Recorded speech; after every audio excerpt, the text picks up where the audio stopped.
Magandang araw po, Dr. Willie Ong, Dr. Lisa Ong. Kakaiba tong topic natin ngayon. Tungkol to sa Pilipinas, kalusugan, at tungkol din sa mga sitwasyon natin ngayon. Okay? Ito po, hindi to alam ng marami, itong sasabihin ko. Pero ito ang tunay na sitwasyon natin sa Pilipinas, kaya hindi tayo pwede gaya-gaya lang sa ibang bansa. Pakita ko lang, sa atin, sa Pilipinas, ang life expectancy, ang haba ng buhay ng Pilipino, ang lalaki ay 68.8 years old lang. On the average, 68.8 years old, namamatay na ang lalaki. At sa kababaihan, 74 years old ang age ng pagkamatay. Ito yung average. Mababa po to. Sa ibang bansa, kung titignan nyo, like sa Japan, almost 84 years old bago namamatay. Tayo, 72. So, lugi tayo ng 12 years. Bawat isang Pilipino, lugi ng 12 years sa haba ng buhay kumpara dito sa mga mayayamang bansa. Okay, bakit sila mas mahaba buhay, tayo mas maikli? Eh, may libreng gamutan, may libreng ospital, di ba? Kompleto sa gamit, pag nagkakasakit, libre operasyon. Tayo hindi natin kaya. Kaya ganito lang ang life expectancy. Okay, maraming sakit kailangan bantayan, di ba? May mga virus dyan. Pero dapat sa tamang perspective. Tingnan natin ano talagang killer ng sakit, ano yung hindi killer, kung gaano kalala. Tingnan nyo ang tuberculosis. Ito, sa US to. Sa ibang bansa, panic na panic sila. Mayayamang bansa, sobrang panic sa TB. Ito, meron silang graph, 25 years TB nila. Tingnan nyo, 2018, 10,000 new cases, sobra na sila panic. Diba? Sa atin, hulaan nyo, gano'ng karaming TB cases. Sila, 10,000, tayo ilan? Doble? Triple? Hindi lang po doble, triple. Ito, sabi na to ng World Health Organization. Sa Pilipinas, it's time to end TB in the Philippines. Ang dami ng TB sa Pilipinas ay 1 million.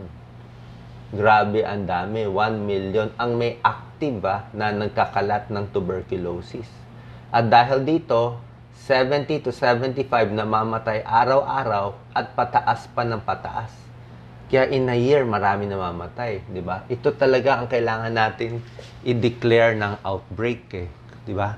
I'm sure may kilala kayo, may spot sa baga. Ayaw lang natin sabihin na TB, laging mahina ang baga, vitamin sa baga, spot primary complex, pero tuberculosis siya, di ba?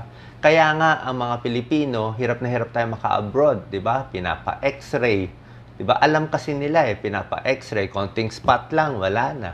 Hindi na tayo maka-abroad kasi chine-check nga tayo. Sa kanila nga, konting sakit na TB, panic na sila, yung mayayaman na bansa. Tayo, 1 million, parang baliwala lang, di ba? Ito dapat tutukan natin. Sa buong mundo, 1.5 million namamatay from TB. Pang-ilan ang Pilipinas? Sa dami ng tuberculosis sa buong mundo, 240 countries. Ano tayo? Top 50, top 20, top 10? Hindi po. Top 3 tayo. Number 3 in the world tayo.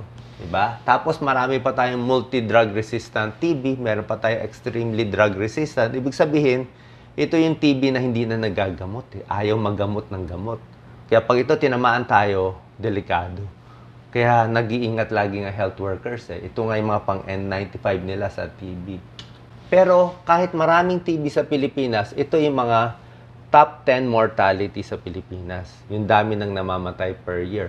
Kahit ganun karami, marami namamatay. Kita nyo, number 8 pa lang ang tuberculosis. So, yung sabihin, marami pa tayo ibang sakit na mas marami namamatay. Pneumonia, high blood, diabetes, stroke, cancer, heart attack. Kasi nga, kulang tayo sa gamutan Kaya ang dami nito. Pagdating dito sa virus, nakikita na natin yung pagdami sa China, sa Singapore, sa South Korea. Sa ibang bansa, nakokontrol na nila, bumababa. Pag natapos to, in a few months, itong virus na to, gano'ng karami mamamatay. Tingin ko, banda rito lang Nandito lang siya Lalabas siya, ganito lang siya kadami. Pero kahit ganito siya kadami, hindi natin binabaliwala. Sayang din naman yung buhay na yun Noong una, natatakot tayo kasi itong bagong virus, kala natin baka lumampas. Baka maging Spanish flu, kala natin. Pero nakita natin, mukhang hindi Hindi ito yun. Hindi ito Spanish flu Another problem, tigdas. Okay? Sa Amerika, pag nagkatigdas, talagang quarantine, panic, lockdown, di ba? Kita mo naman sa measles sa US, so yan o. Marami silang news. Washington Times, nag-outbreak mula 2000 hanggang ngayon. Ito ang worst outbreak. 19 states, panic na sila. O, ilan ba kaso nila nagpanic? Actually, ito, total nila for the year, parang a few hundreds 400. Yun ang maximum nila. Ngayon, mababa na. Pero tingnan natin sa Pilipinas. Sa Pilipinas, ilang buwan pa lang yan, A few months lang itong 2019 data. Ilan na tayo? 23,000 measles. Underreported pa yan. Nabalitaan nyo ba sa dyaryo? Nabalitaan nyo ba sa news na ito nagkakalat? Hindi naririnig. Tuberculosis, nabalita ba? Hindi nakikinig Diba? Pero ito, mas marami. Mas serious. Ito nga inuulit-ulit ko sa videos ko. Kaya lang, hindi pinapanood. Paano? Kasi mahina ang click Mag-TB ka, mahina ang click. Mag-measles ka, mahina ang click. Mag-virus ka, malakas ang click. So, doon sila sa malakas ang click yung mainstream media. At yung iba rin sa social media. Kaya ako, ito pa rin ang gusto ko. Kasi ito yung maraming buhay na Pilipino na mabubuhay. Siyempre, numbers ang gusto natin buhayin. TB, measles. Okay?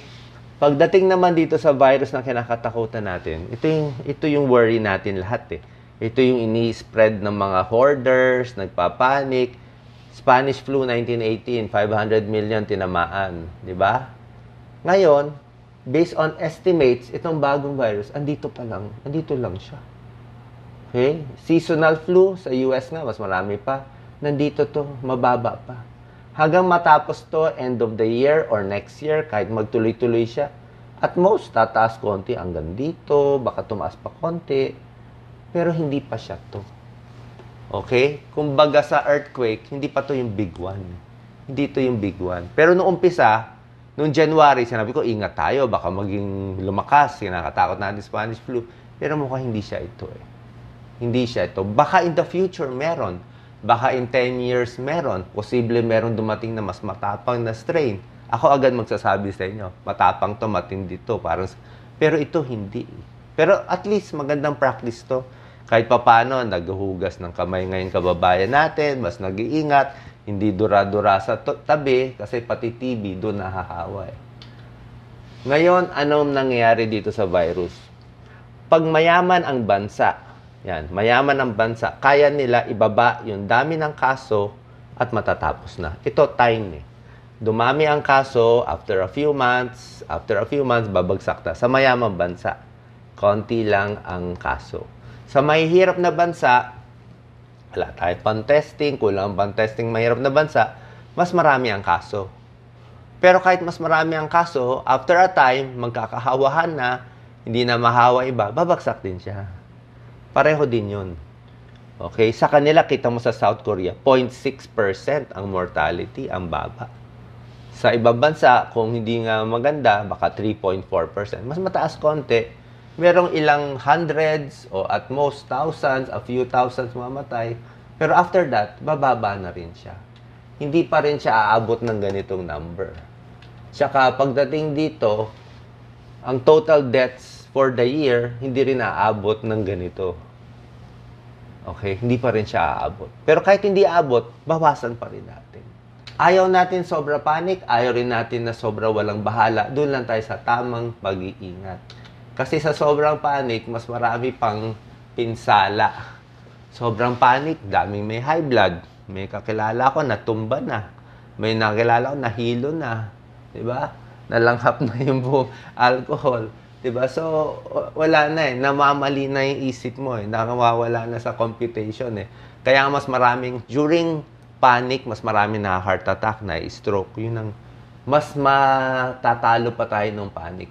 Yung pa mas deadly sa atin. Yung mortality rates ng ibang mga sakit, 10%. Ito yung deadly. Marami namamatay. Ngayon ito, nag-iingat, pero nandito lang siya. Masaya nga tayo ganito. Mas gusto natin sana ganito. Pero at least hindi siya 10.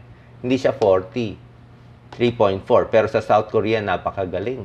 0.6%. Nababa talaga nila. So, TB, ingatan. Measles, ingatan. Meron pa tayo isang problema. Marami tayong infectious disease dito. Payo rin to ng World Health Organization. Philippines, kailangan mag-action na kayo sa hepatitis. Gaano karaming Hepa B sa Pilipinas? Sobra dami. 1 in 10. Okay, 1 in 10. So, 10%.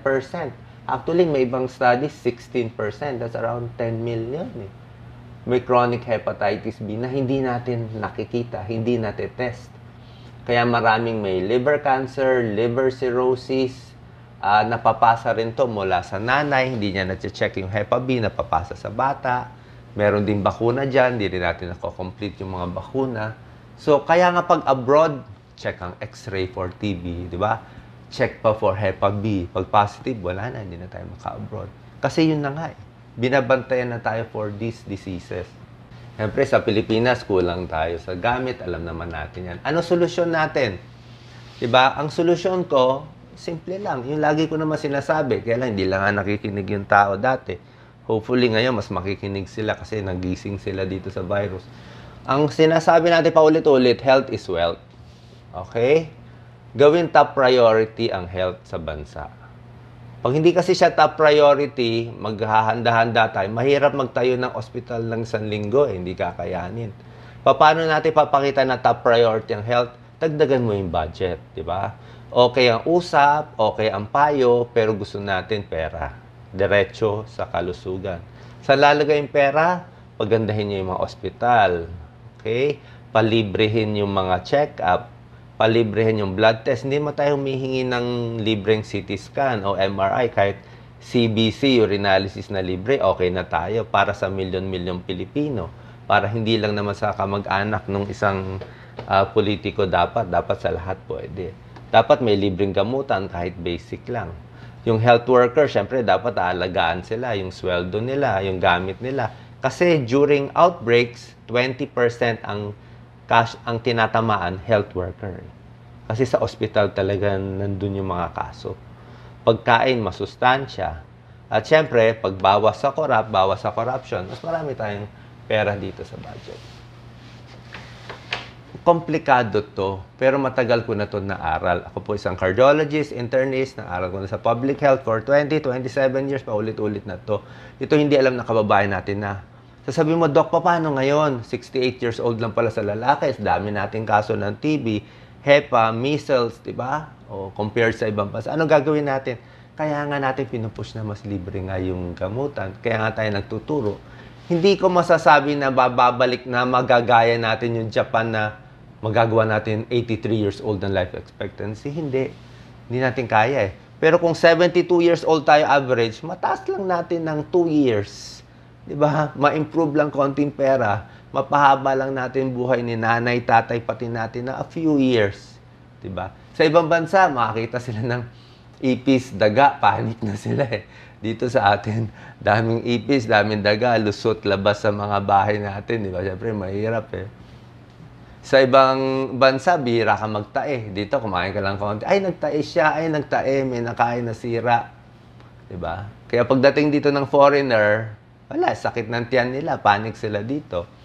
So, the point is, iba yung sitwasyon natin, iba yung sitwasyon nila. Ito yung dapat natin i-focus at dun lang tayo sa tamang solusyon. Kasi pag gaya-gaya tayo sa style ng mayamang bansa, iba sila eh. Iba rin tayo. Okay? So, salamat po. Lawakan ng isipan para dapat kasi, namnamin ano yung real situation. Marami kasi sa kababayan natin, hindi nila alam ito yung katotohanan eh. Ito talaga katotohanan. Kaya nga ako gigil eh. Kaya ako gigil sa pagtulong. Kasi alam ko tong number, hindi alam ng Pilipino. Kaya gigil tayo kahit sa Facebook, YouTube lang. At least bago tayo mamatay, bago ako mamatay, nasabi ko sa inyo, ito mahalaga, sayang yung buhay ng Pilipino. Hindi ko iniisip na magiging US tayo. Kahit humaba-haba lang yung konti yung buhay, pwede na. Salamat po.